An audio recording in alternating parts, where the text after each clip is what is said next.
Mr. President, India associates itself with the statements made by the Group of 77 and NAM. Acogemos con beneplácito. We welcome the presence here today of the Distinguished Minister of Foreign Affairs of Cuba, His Excellency Mr. Bruno Rodriguez Parrilla, for his report on this issue. Mr. President, every year, this Assembly has rejected the imposition of laws and regulations with extraterritorial impact and all other forms of coercive economic measures that hurt the progress and prosperity of the people the world over. Last year, 187 member states voted in favor of Resolution 78/7, expressing their strong support to lifting of the embargo.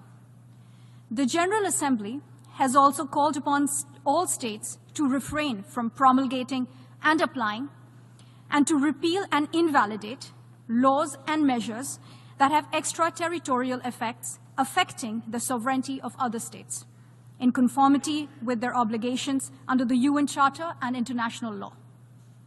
There is no doubt that the continued existence of this embargo, in contravention of the overwhelming opinion as expressed by this Assembly, undermines multilateralism and the credibility of the United Nations itself.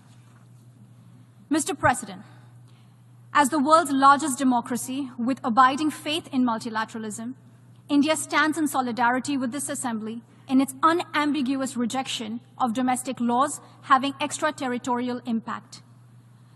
Such embargoes have the effect of impeding the full achievement of economic and social development by the population of the affected country, in particular, women and children. They also hinder the full enjoyment of human rights, including the right to development, food, medical care, and social services, among other things. India has consistently opposed any unilateral measures by countries that impinge on the sovereignty of another country.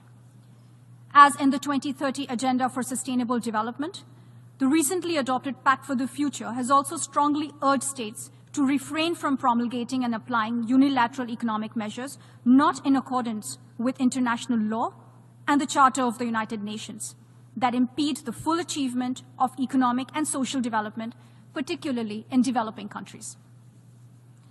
Mr. President, successive reports of the Secretary General have established that the embargo, particularly through its extraterritorial effects, has adversely affected the Cuban people and the developmental efforts of the country, with particularly devastating effects owing to shortages of essential commodities. The continued embargo would severely impact Cuba's ability to implement the 2030 Agenda in the 6 years that remain. Mr. President, people-to-people contact holds immense possibilities for fostering better understanding between nations. There is no doubt that the people of Cuba can contribute much to the needs of the global community today. But to enable this, the international community needs to intensify its efforts to promote an environment free from sanctions and embargoes. India hopes that the embargo will be withdrawn at the earliest and supports the draft resolution moved by Cuba. I thank you.